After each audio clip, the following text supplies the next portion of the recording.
Kaiju number 8 is airing right now, and it's a really simple anime premise, but done really well. It kind of reminds me of a less serious Tokyo Ghoul. So the premise of the whole show is that it's a world where kaiju monsters just pop up routinely. Japan has a kaiju defense force called the Anti-Kaiju Defense Force. Sometimes they just refer to it as the Japanese Defense Force. The main character, Kafka Hibino, has made a promise with his friend Mina Ishiro for them to both become part of this defense force when they were kids because their town got destroyed by a kaiju. It ends up not working out for him, while she ends up being like one of the best ones, like pretty much celebrity status. Everyone knows who she is. And he ends up with a job where they have to clean up the kaiju remains. And at this job, he meets a kid who wants to join the defense force. The kid is named Rino Ichikawa. And he's like, hey, they just increased the age, so you could try one more time if you want. So they go to this training, they try to get through, and then they get attacked by a kaiju outside of the training. He saves Reno, they both get hurt,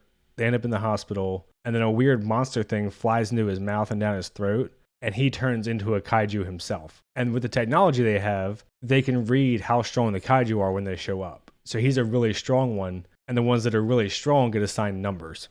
And they also call them Daikaiju. And they try to use these numbered ones to create their own weapons. So the way the humans fight back is with these special weapons, and they also have these high-tech suits that enhance their own strength output. So the main guy, Kafka, his suit almost doesn't respond to him when they go to training. He gets like 1% output, and everyone else is starting off at like 8, 10.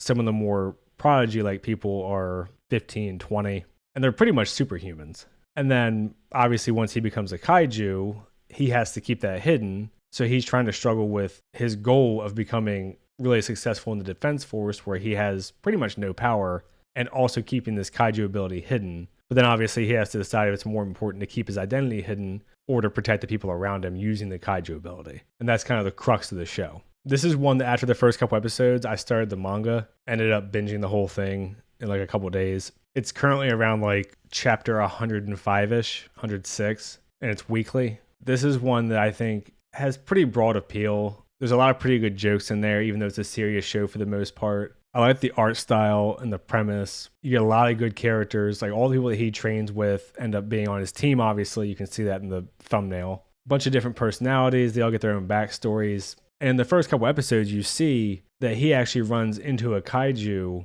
that's intelligent. So that one is kind of throwing a wrench in things because it's advanced. And typically the kaiju are just big monsters. And the plot kind of goes from there. I don't want to spoil anything because it's definitely one you should just watch yourself. And there's not really too much for me to say about it. I like the fights. I like the art style, even though it's a little bit funky. I like a lot of the jokes. It's a pretty classic premise where you have a character who has one foot in two worlds. I mentioned Tokyo Ghoul earlier. Tokyo Ghoul is way heavier, way more complex than this series. You could kind of consider something like Harry Potter in the same vein. There's a whole bunch of stories like this. But like I said, it's a cool concept for the world, pretty simple story, and I think just really good execution overall.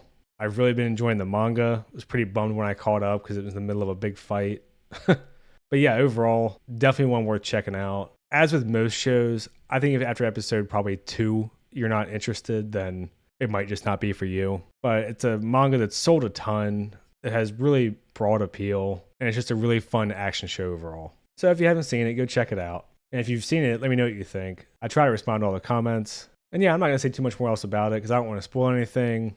There's not a ton to say about the story itself. What I said vaguely, I think I hit the important points without giving too much away. So yeah, let me know what you think. Like and subscribe and all that. Thanks. See ya.